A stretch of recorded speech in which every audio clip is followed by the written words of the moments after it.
let's go, shall we? I will do questions at the end, as you know, and I will probably waffle and repeat myself. So we are discussing birth plans, or perhaps you want to call it a birth preference, perhaps you'd like to call it birth maps.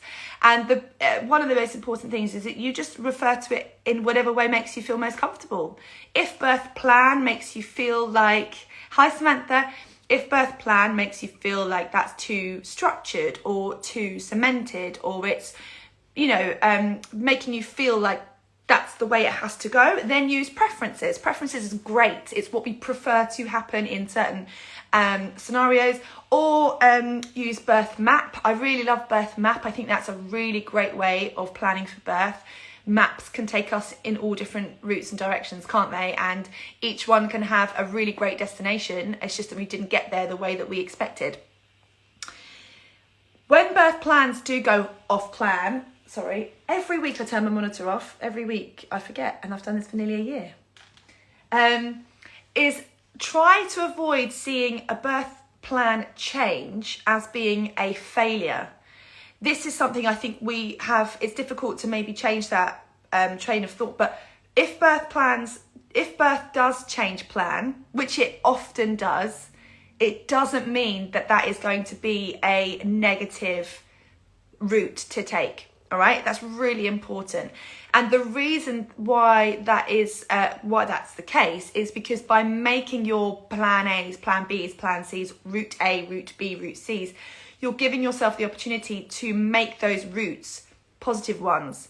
And what I always talk about in feeling positive about our birth when we reflect on it later is that sense of control. Control, or maintaining control throughout your labour, is just such an important thing for women and families to feel, in order to feel that they were heard, listened to, and that they had the birth that they, deserved. Because talking about positive birth all the time, I know that probably sounds quite, sugar-coated and things like that, but actually the reason is us birth workers are trying to prevent traumatic births, or to prevent feelings after birth of maybe deep disappointment and things like that, which happen. I've experienced it and others have. What we're trying to do is get to the root of that and start with gaining control in the first place. And birth plans are a great way of doing this. We need to keep them flexible, we need to keep them open, and we need to, have our minds, open and flexible. Repeating myself, number one. So, I posted yesterday on my Instagram an analogy of booking yourself a journey or planning yourself a journey in a car. And I think this is a great way of describing or explaining why birth plans are beneficial. And I'm guessing the reason you're watching today is because you want to do that, or you might be watching with a kind of not quite sure if it's for me. So let me just explain why I think they're really beneficial. And this is a really common analogy, and it's a great one, very simple. I'm going to take my kids tomorrow, let's say. I'm not obviously going to take them here because lockdown, but in an ideal world, I'm going to take my kids to the beach tomorrow, and I've planned my route. I know where I'm going. I know how to get there. And maybe I've been there before and it went this way, or maybe I've never been there before, but I've looked at my map and I know the route and I'm ready to go. I've got my bags packed for that day, and we go. We start our journey and everything is going well, or perhaps before I've even left the house, something massive has changed. My car isn't starting, or my child is ill, and actually we're not going to be able to get there. Okay, or something has changed. We now need to take a different mode of transport. But let's say we are on our way and we're taking that route. We are following the map. We're feeling calm. We're feeling in control. And then boom, we get onto I don't know what road it is. And we can't take that route. There's a blockage in the road. Perhaps there's a car accident. Perhaps there are roadworks. Maybe there's a diversion. And if we've taken one route, if we've got one route in our plans, we now don't know where to go. So maybe we're going to take the diversion and just hope for the best. Hope that diversion gets us to where we want to be. We don't know where that is. We don't know if it's completely off track. We're just going to follow it. Or have we in advance of our trip planned out some different routes to maybe take. Perhaps we've looked at the road traffic updates that morning to kind of get a bit better idea of how the routes are panning out. Okay, when we're just stuck in the road with no other alternative, what's that going to do in the car? I don't know where I'm going now. Oh my God, I don't know where I'm going. I'm driving. I can't look at my map. Right, Bluetooth, call my husband. This is what I do. Where do I go? Well, where are you? I don't know. I don't know where I was going here and now I can't. Tell me quick because I've got to turn off. What's that doing to our bodies? It's stressful. It's flappy and flustered. And the kids then start to get irritated in the car. Then one of them needs a wee. So you catch my drift. I probably didn't need to go into that much detail, but I think you catch my drift. If I had planned in advance my other routes, if I had sort of looked into the other possibilities, maybe I would feel more calm, maybe I'd feel more organised, and maybe then I'd be able to take the route to the beach in a nice, calm way. So then, let's talk about all the benefits to making a birth plan. Why is it helpful? Other than this whole feeling of feeling in control, very, very important. What else is it helpful for? Who else is it helpful for? Well, firstly, I think it opens up your minds to your choices. All of your choices in all of your birth scenarios. And this is really important, isn't it? I talk a lot about choices. You always have a choice. Whether that choice is one that you want to make, whether that choice is one that you never thought you would have to make, there is always a choice. And some of those choices are easier to make than others. But what's really important is when you're thinking about your birth plan or preferences or map, you then open up that time in your mind to consider what you would like in that route and that route and that route. If we go into birth just for one route and that is my route, and I wanted to talk about this because I think there can be some light shed on manifesting for birth, you know, manifesting your dream birth, visualizing it, thinking about it, going to bed and having it in your mind. And while I'm a massive fan of that, of visualizations and manifesting, that can be quite damaging if we're not then opening up other plans. If we've just got that one dream set in our mind, I think it's great. But let's have sort of backup plans, contingency plans, yeah? So manifest, definitely, and also think about these, yeah? So what are the other benefits other than and knowing your choices? It's communicating with your caregivers on the day your desires, your wishes for your birth plan. You know, it's telling them what you have been preparing for, what you want, and also your birth partner. Your birth partner is a huge part of your experience and play a really, really important role in your birth. And what we hope with birth partners is that they know enough information about birth and about your combined desires to be your voice, to be your advocate. This is really, really important. And hopefully this will happen, if you're labouring spontaneously and your body is just doing it, you will get to a point where you simply cannot respond to questions or decisions. You just simply cannot look up enough to be able to have a logical conversation with your caregivers, because hopefully you are flooded with oxytocin, your body is working and your primal brain is working, which means you just cannot think logically and answer questions in that way. You can think logically, but you just cannot voice them. And that's what we want. We want you to be able to just labour without having to suddenly decide or find the answer to questions about a plan B. Your birth partner is your person. They speak up for you. Perhaps you're having a doula as well, and a doula could also be a spokesperson for you and your partner. If they are busy supporting you, if they've gone to the toilet, if they've gone outside for some fresh air, if they're having a coffee, your doula is also there. So these are all really important people in your team who need to know exactly what you want and don't want. And this is things like, it could be as simple as comfort measures, and it could be as big as having cultural and religious beliefs as part of your birth. You know, that is your way of communicating these things, because when we arrive in our hospital, if we're having a hospital birth, you know, handing that over with really clearly outlined desires and wishes is far more beneficial than you having to then go down that path and explaining them. Yeah.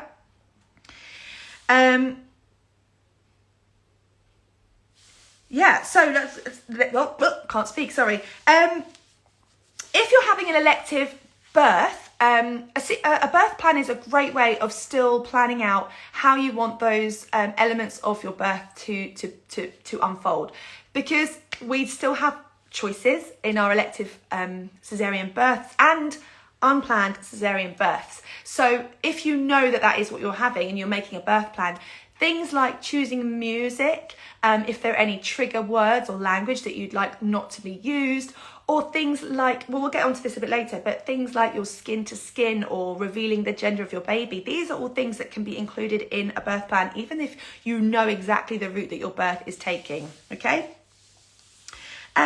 And yeah, lastly, it kind of allows you to just get on with your job then. So as I said earlier, you know, your birth partner, your doula, and your midwives and caregivers, they then know exactly what's going on. And how lovely that you've written it down clearly and simply. That is like one big job load out of your brain, dumped on a piece of paper, given to those who are then responsible for looking after you. You can just labour.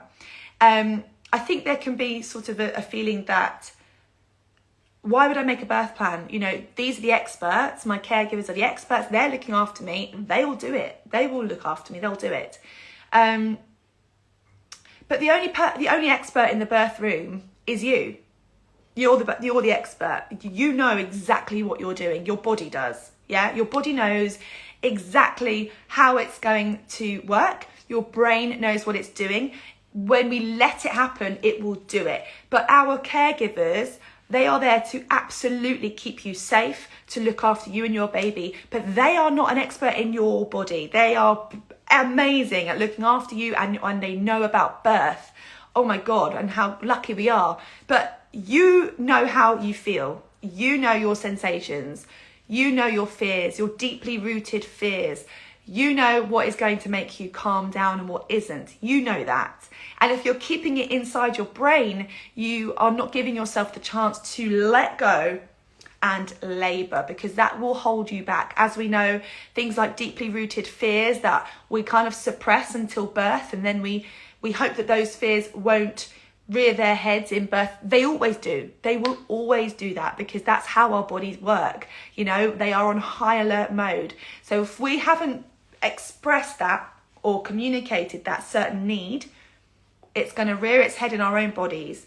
And, you know, that's not the time to suddenly say, I want this, please, or I'm really worried about this happening. Let's outlay it now. And then you know that if that does happen, this is what you can do to stay in control. Okay? So then, what do we include in our birth plans? And, you know, as I said before, you know, your way of communicating this birth plan to your caregivers. Sorry, I will answer questions. I'm scared about if I say I want something or don't want something, that they will have a funny or off attitude with me, as they know best. Nobody knows best, though, other than you. You know best about what you need and want.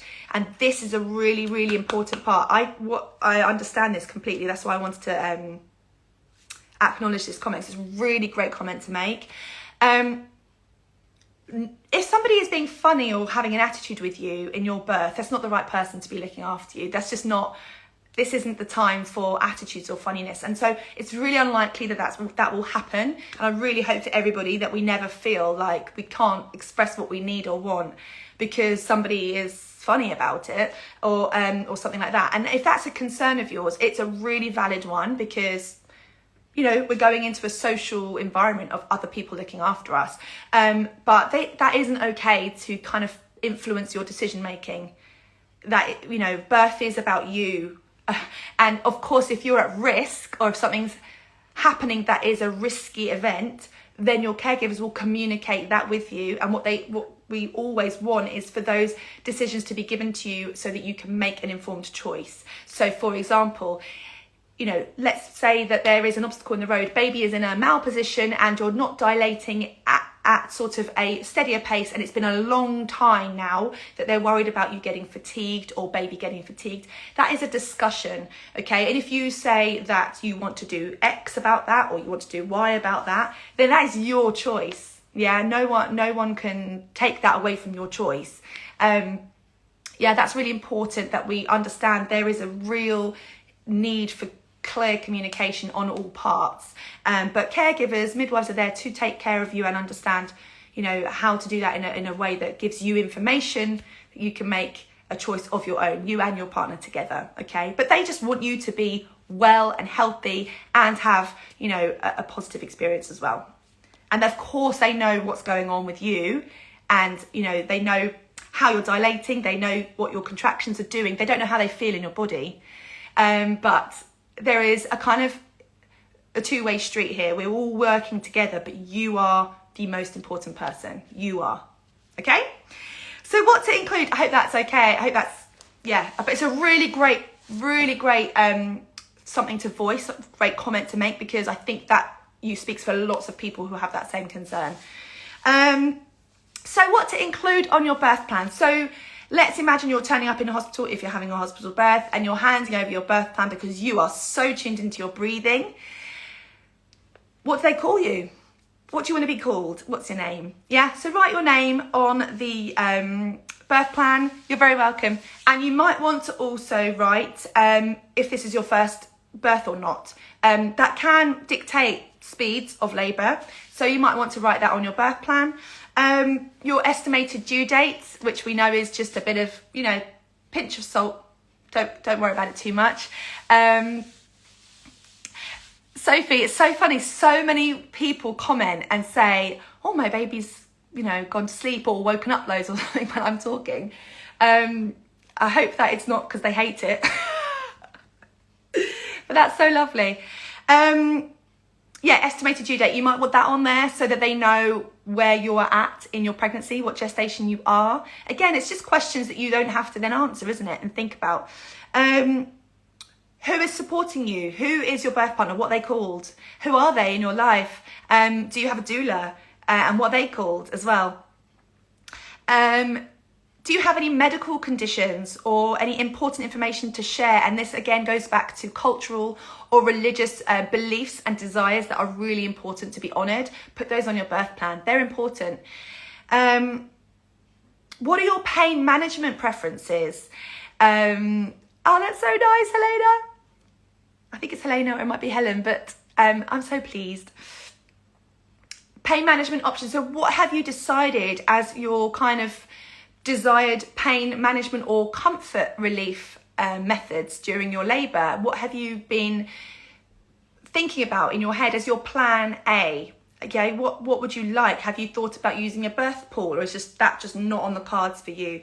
Have you decided that there is certain pain relief that is just that's not what you want? Or have you been using things like hypnobirthing during your pregnancy to prepare? And that's a really great thing to tell your caregivers.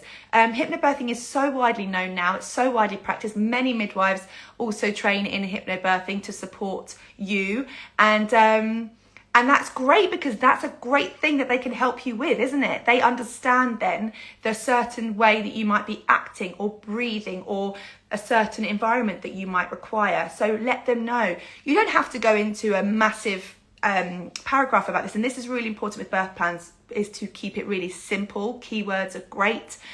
But practicing hypnobirthing, it could be a certain technique that you're using. You might say you don't want to hear the word contractions, which is really common for hypnobirthing, and you might want to use the word surge or the word wave. Wave's my favourite, just by the way. And that is a great thing to communicate. You also want to say you'd like to remain upright and mobile, of course, right? Because you know the benefits of this, and this is really important, isn't it? For your birth is to be moving as much as you can. You might want to discuss your preferred atmosphere, which So when you arrive at a hospital, if you're having a hospital birth, you will probably be on the triage kind of ward before you're put into your birthing suite, but you know what I mean, guided into your birthing room, suite, delivery room. And so it's difficult to manage your atmosphere on a ward. You know, it's difficult to turn lights off and things like that because other people are using it. But if you've communicated what is your ideal atmosphere, then when the time is right, that can be absolutely honoured for you. Lights turned off, music can be out, you know, and that is something your birth partner can do, but it's great if your midwives understand the kind of atmosphere that you want. It could be so much to say as you don't want to hear any voices. You need whispering, please. You know, especially if you've been practicing hypnobirthing, or if you just know that that is a trigger for you. You know, that's absolutely fine. We don't need to be, don't talk to me. It can just be very simply, please keep voices soft as I'm really trying to work on my hypnobirthing techniques, and quieter voices are helpful for me. Okay? You might change your mind when you get there and you might not care, but putting it out there is what's the harm?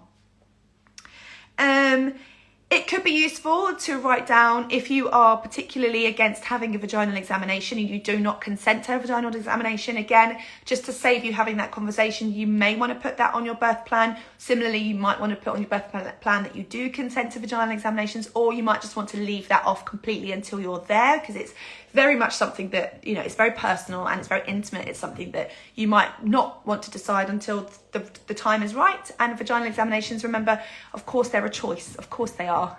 You know, it's your body, and someone's doing that to your body. It's your consent is needed. Okay, so then you want to think about things like, so this is, you know, planning our plan A, you know, this is our ideal scenario. And we want to then think about how we want to go about your second stage. So all of that stuff is kind of your labour, your first stage. It's comfort measures, it's atmosphere, it's any techniques you've been practicing. Curious, why wouldn't you want a vaginal examination in the case of birth? This could be a very personal issue for somebody who's experienced something in the past. It may be very upsetting. It could just be for personal reasons. You don't want to have a vaginal examination, or it could be because you don't want to have that knowledge of your dilation. That also could be a reason. For example, you know, in hypnobirthing, you could also research that knowing your dilation could actually change your mindset and your morale, because we're working towards a time frame, and that can be something that works against us in labour as well. All right, I hope that's helpful. So yes, second stage. So what about moving on to our second stage? We've talked about managing the first stage, what we want. And second stage is things like, do we want to use our breathing for our baby's arrival, or are we wanting coached pushing or no coached pushing? You know, so things like that. Are we working towards using our breathing techniques to bring our babies out of our body? Upright birth positions. What about your placenta? Have you thought about how you're planning on birthing your placenta? So that is either a managed or a natural physiological birth of your placenta. And a managed birth of the placenta is when you are receiving an injection of syntocinon to bring your placenta out of your body. And that might be required, would be required if you've had an induction and you've received syntocinon throughout your induction as well. We would need the syntocinon drip to bring out our placentas as well. That would be the recommendation. And also with second stage, things like who's revealing your gender of your baby. If you don't know your gender of your baby, are you really hoping that that is your partner, or perhaps your partner is your husband and the father of the baby? Or is it you, that you want to find out the gender yourself? You don't want to be told. You know, things like that are really, really important, aren't they? They're a really important part of our birth story. And then have we thought about whether we want our babies to stay with us straight after birth? Some people say, don't clean my baby, because they want the vernix, they want that on their babies. Or, you know, thinking about optimal cord clamping and delayed cord clamping. These are all your options to think about. Put that on your birth plan. What are your plans? So standard practice now is to wait for 3 minutes for the cord to stop pulsating before cutting the cord. This is so great. The blood in that cord is your baby's blood, and waiting for that is just so optimal. It's so great for them. But of course, if there's an emergency and a reason to tend to the baby and see the baby and have the baby looked at, of course that takes priority if they really need some assistance. And so that, you know, delayed cord clamping may not be possible in that scenario. But you may also want to wait for white, so waiting completely for the cord to just be drained completely, and waiting for as long as it takes. And again, we have to ask the question, is there a rush? Why the rush? That cord is full of goodness. So, you know, you might want to make that really clear on your birth plan. Sorry, I went on to stage. I've gone on to third stage, guys. I've gone on to third stage, but I think you know what I'm getting at. I've gone from bringing your baby out of your body, which was second stage, to optimal cord clamping and things like that, which is third stage, but we're going in order. And thinking about the placenta again, are you hoping to have it encapsulated? That is something you want to let your caregivers know, okay?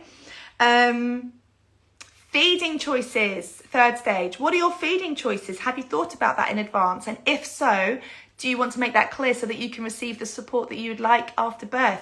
Or are you hoping for a hands-off third stage? So nobody touching the baby and letting the baby root and find the breast themselves. So things like that are really important. Vitamin K injection for your baby. Have you thought about vitamin K? There are books you can buy, research you can find about vitamin K to make an informed decision. You may have already decided, but again, put that on your birth plan and then the information is there. And again, here is also an important time to note any cultural wishes as well for your baby's arrival when they're here. So there are a few things to think about. And then we want to think about our plan Bs, don't we, and our plan Cs. So all of those things, not all, so all of those things deserve some thought when you're thinking about a plan B. So I'm going to give you a completely generalised plan A, B, and C here, and this is just to give you an idea. We're going to talk later about the things we can put on for a C-section birth, which is optimal cord clamping, things like that. So let me just go through what I've put as this very generalised plan.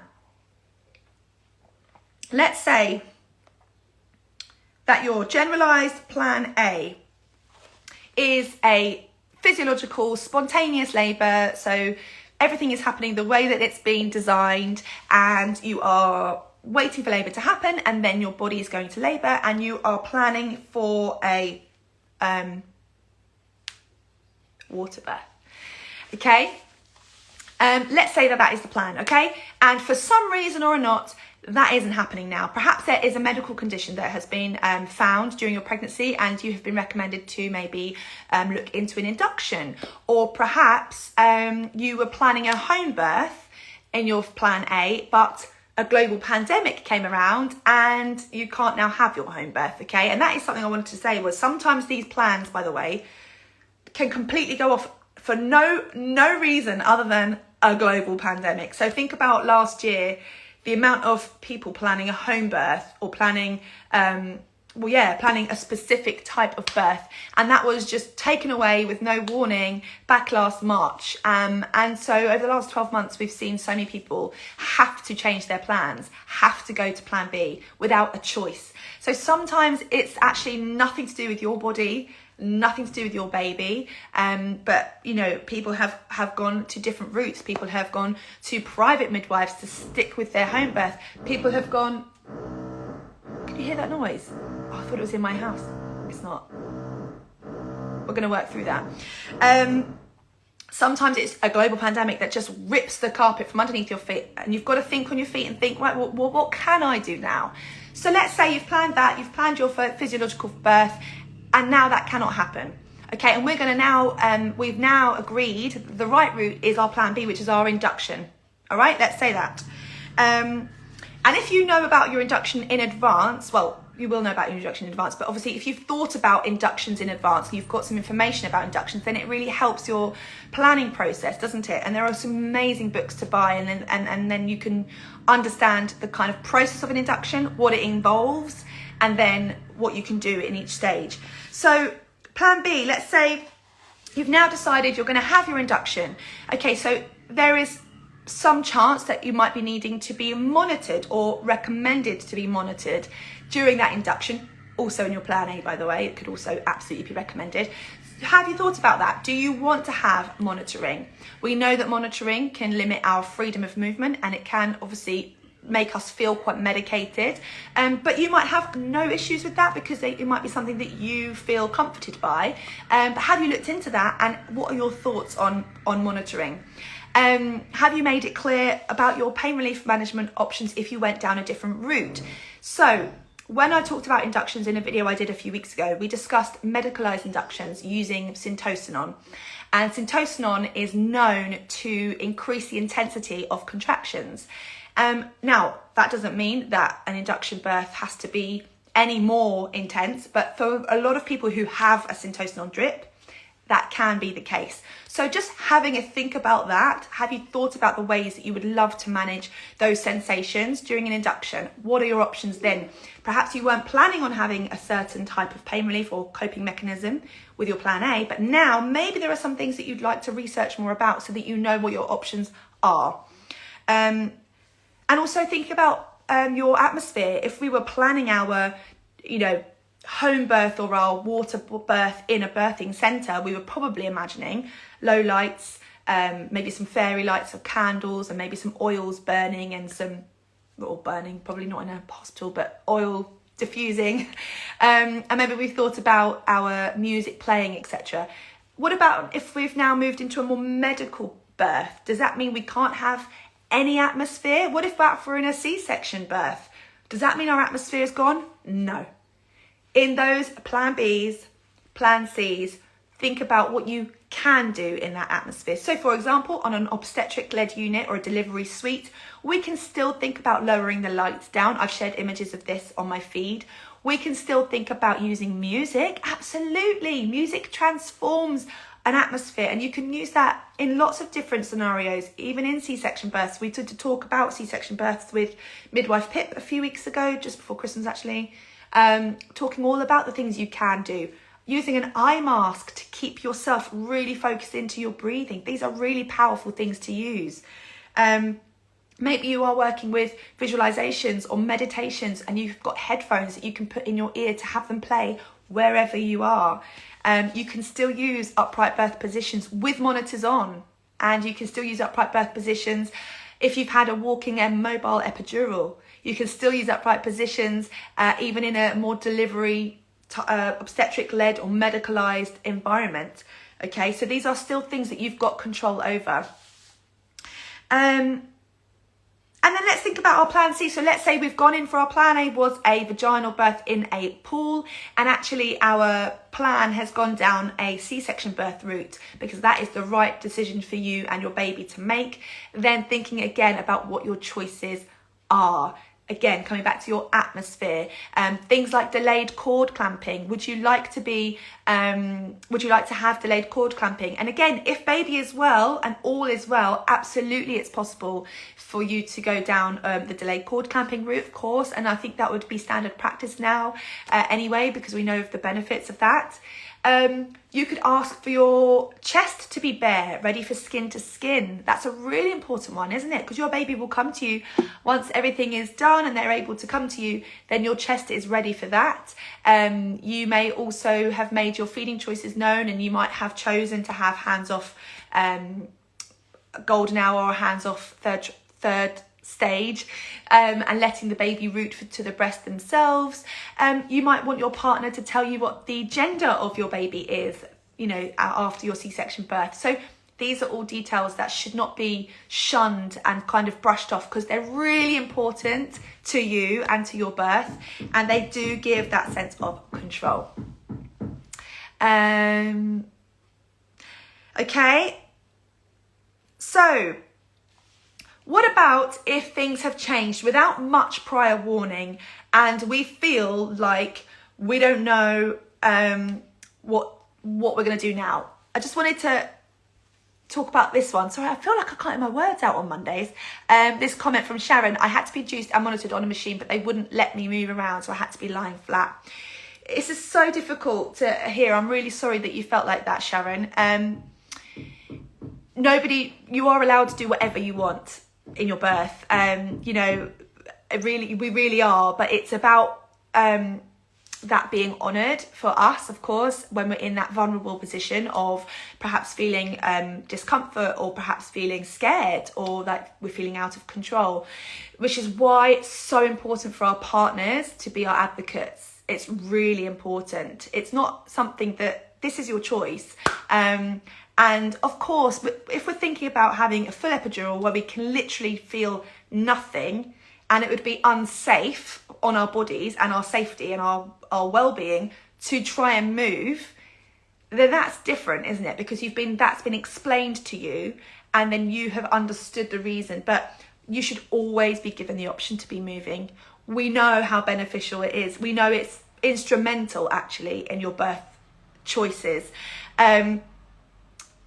So I'm sorry that you felt like that, but we are allowed to do anything that we want to do. We've got to voice it. We've got to find our voice, and our birth partners and our doulas and our caregivers, everybody are there to give you the experience as much as we can that you want and need.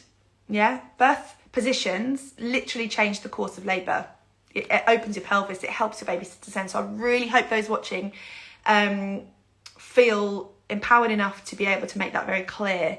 That is something that you'd like. And I'm really sorry if you haven't felt like you had that. I know how that feels as well. I was told I wasn't allowed in my first birth as well, and I understand that. Really, really difficult. So let's go back to when everything has happened and everything's happening without much time, perhaps. This is something I find really, really helpful, is to think about, what are your non-negotiables? Okay, what are the 2 or 3 things that in all scenarios, what are the things that make you feel that you have some control, or that things were, some of your wishes?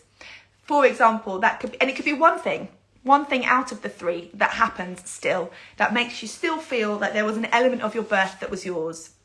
For example, it could be that you want skin to skin after birth. It could be that whatever happens, I want my partner to tell the gender of the baby, if you don't already know. It could be that whatever happens, I want to have delayed cord clamping, as long as baby is safe and well.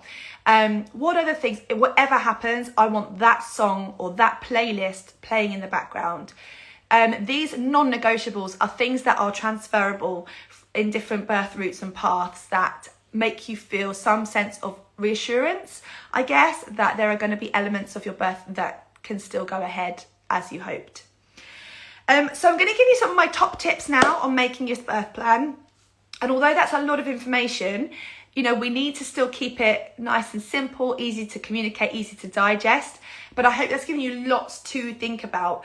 And whatever way that makes you feel organised is right. And you could, I'll go through my tips now, and this could give you some ideas as to how you can feel like this is effective without being overwhelming on you and on your caregivers, okay? So top tips, keep it simple. As I said, keep it really nice and simple. Use keywords, key phrases. I wrote my first birth plan like an essay and I don't know what I was thinking, but I know that she wouldn't have had time. Midwives they are looking after you. They're looking after so many people, and they just want, I'm sure, just key points, bulleted information. You could even use icons and visuals to make your birth plans, which are a great way of just seeing instantly the kind of birth that you are hoping for, or anything that is absolutely not okay for you.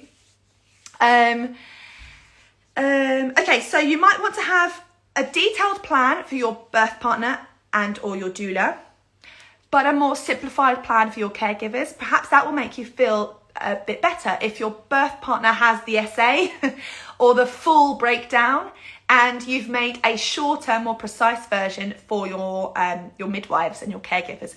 And then you know that everything you're thinking about and desiring is out there, but it's done in a more diplomatic way. The caregiver has the detailed, the keywords and the kind of punchy information that's really important, and your partner has all of it to go through, okay? that's absolutely fine to do that if that makes you feel better. Always keep an element of flexibility, of course, it's really important. And remember, you may well feel differently on the day, and that's okay as well. You may have said this on your birth plan, but then on the day you've actually decided you want to do this, and that is fine. We're changing our minds all the time. That's part of human beings. So be as flexible as you're able to be. That's also a great thing. Talk to your birth partner about this, and talk to them about this frequently. Discuss your birth plan. Do it together if you can. If you find that it's your birth partner wants to be more involved, and I know that's been quite a common theme actually over the last year that I've been doing these talks. A lot of people have said my birth partner really wants to be involved. How do I involve them? Make your birth plans together. They are very much a part of this process, and they are so important here, especially with birth plans, because as we've spoken about, they are your voice. Do they understand the whys? Do they understand why such and such is really important to you? And yeah, you could go online and find certain templates to make your birth plans. You could make your own birth plan. You could use icons and visuals if that's better for you. Yeah, do it in a way. Another top tip is just do it in a way that makes you feel best about it. And then I think lastly, I wanted to just give you some resources, and then I'm going to do some questions for you. So you could head to the Birth Bliss Academy, it's Kiki, I can't remember her last name. Kiki at the Birth Bliss Academy has got printable birth plans that you can buy. Or the Positive Birth Movement website sell birth planning visual cards that you can actually, look at a visual. If you work visually, if you're better like that, then that's another option. And there are loads of downloadable birth templates online. I think even the NHS have one. And what I would say though is, if the birth plan template is guiding you to answer certain questions, it might not be as useful to your mindset, because by guiding you, Kiki Hansard's? Sorry, I don't know how to pronounce it. Hansard's?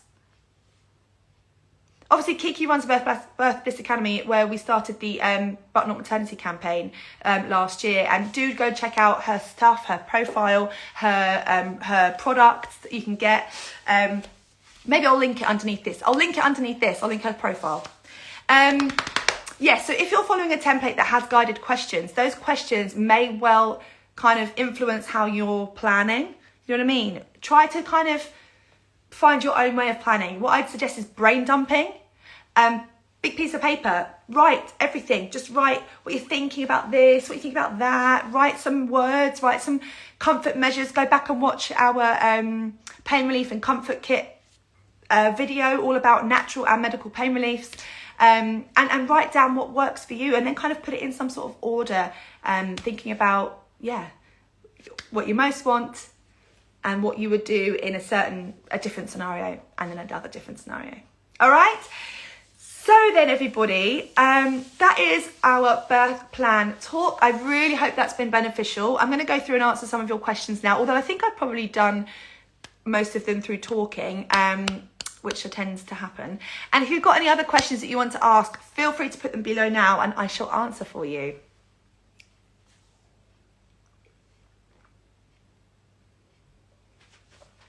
Okie dokie. Okay, I've seen people mentioning some great comfort measures. Flannel, water bottle with a straw, absolute musts. Eye mask in the car, great. Well done, guys, fantastic. Recommendations. I can't speak. Went for an induction absolutely by surprise after going to be checked for something else. Thanks to you, I knew how to move and change positions, for example, on a mattress on the floor. Yes, so good. I'm so pleased for you and congratulations. I think for an induction particularly, or any birth, but positioning is just like key, guys. It's so key, because it's not just about making space, which is just massively important, but it's about how comfortable you feel. Comfort is massive, and the surges and the contractions and how they feel in our body can be intense. Movement can take the pressure off. It can literally change how a surge or contraction feels in the body. So movement is definitely a priority in my eyes.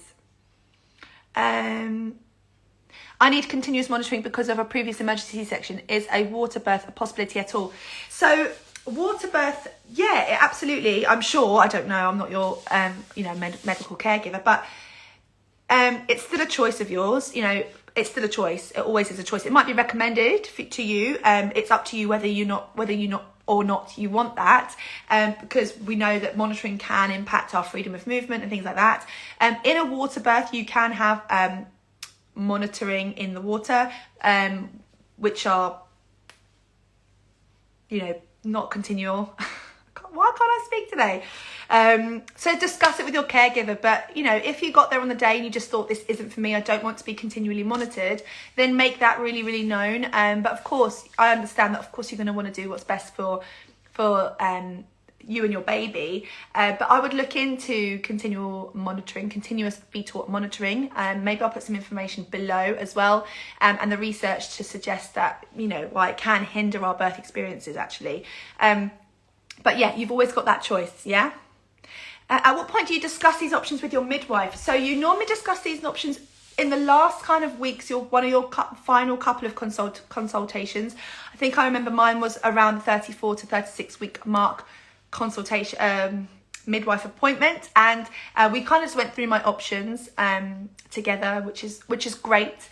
But again, try not to feel influenced if you have that discussion. And we all are so individual, aren't we? And what works for me is not going to work for you, and what works for you is not going to work for the next person. So, it's great to have those discussions, but try not to feel, that maybe that wasn't a good idea anymore, or maybe that isn't a good idea. Stick to what you feel is right in your body about your birth plans. And that goes for speaking about it with family members and friends as well, because just because a friend found that wasn't as helpful and they shouldn't have made a birth plan, doesn't mean that you shouldn't make a birth plan. Or because somebody had a birth plan and it didn't go to plan, doesn't mean that you shouldn't.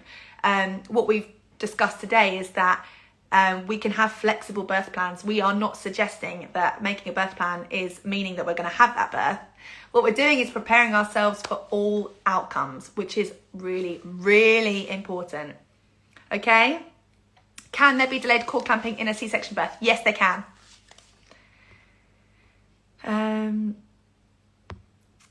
I think with people discussing their decisions about home births, is it? That's great that you're discussing that together. Is a home birth a good idea for my first time baby? Currently deciding between home birth and birth centre. Great question. I'm a big fan of home births. I'm a big home birth advocate. What I'd say is I think this is really, really great for changing your perspective is if you opt in to have a home birth, you've had that as one of your choices, then you have the option of a home birth. If you then decide closer to the time or on the day that you don't want to have that home birth anymore and actually prefer to go to hospital, you can do that. If you decide on the day that you're so comfortable at home and everything's going really well because you're so relaxed at home and you want to stay at home, the home birth team aren't able to come out and support you in that way. And it would be more of a paramedic situation, which is obviously more medicalized. So I'm very pro home birth, and for low risk women, we know that home birth is a great option. I've done a video, by the way, all about home births on my IGTV, which you can go back and look up, which I've talked about some of the statistics as well. But I'm just really pleased that you're looking into it because, why not? And if you decide not to, cool, but exploring it is great. And home births are just a wonderful place. It's the place that we feel, most relaxed and most comfortable and most primal is at home, which is why labouring at home for as long as we can is so beneficial. Do vaginal examinations hurt? Oh, it's so subjective, isn't it? I can't actually remember, to be honest. I really can't remember. I think you could think about it similarly to having a smear, I think, but I couldn't say. Everybody feels those sorts of things differently. Is there any chance that third birth to be more easy after 8 years? I don't know. I think every birth is so different. I think what we know is that our bodies know how to birth. So after long time periods or not doesn't, I don't believe, make a difference, because your body firstly and foremost knows how to give birth, but secondly, if it's done it before, we know that it can normally be a little bit quicker. So I wouldn't worry about that too much. You've got absolutely, you know, every chance at having a lovely birth experience. I think that is, I'm 16 weeks, would love to start Lucy's yoga, but I'm not able to be as dynamic. My acidity symptoms means I need to be generally upright. Should I wait to start yoga later if my symptoms ease? This is completely up to you. I mean, I understand that acidic makes you feel, you know, folding forward a lot is probably not ideal. What you could do, and what I do suggest, is you could always head to my YouTube channel and try out one of my free classes on there and just see how it feels in your body before signing up to my online course. Or you could wait a little bit longer into your pregnancy and then see if it kind of passes, if those symptoms slightly pass. And it's never too late to do my online course. I have people joining at 36 weeks, 38 weeks, just to get some movement in, or to learn some upright positions or learn breathing techniques. So there's no rush if right now your body's just not feeling it. You know, listen to your body, and I'm sure in time, I hope for you that you do feel a bit better. Okay?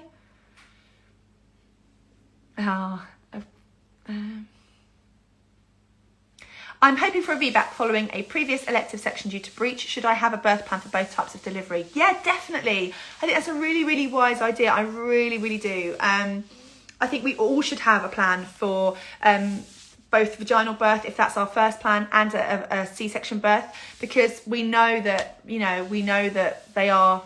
it's an option. It's a possibility for every single person. So yeah, I think that's a really good idea.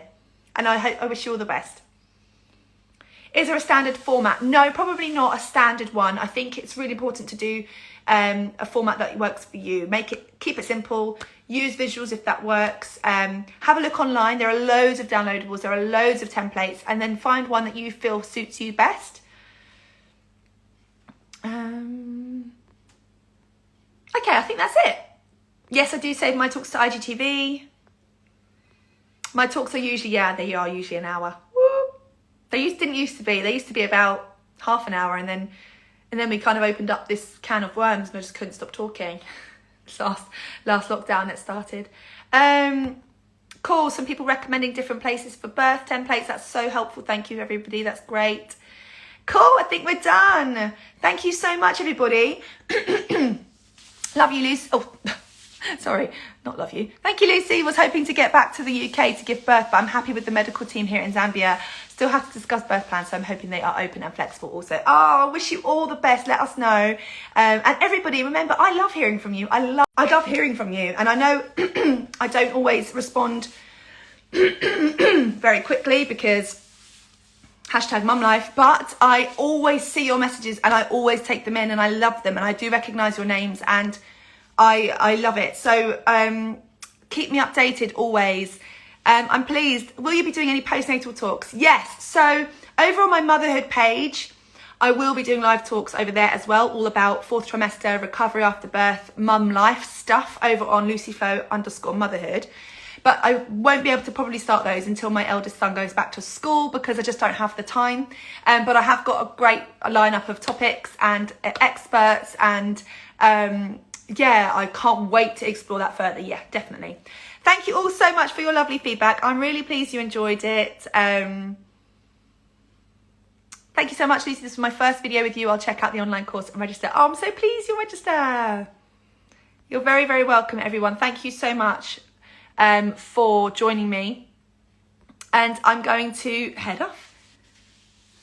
Do I still do any live classes in person after lockdown is lifted, or is it all online now? Currently, the plan is to just stay online. It's worked really well for me.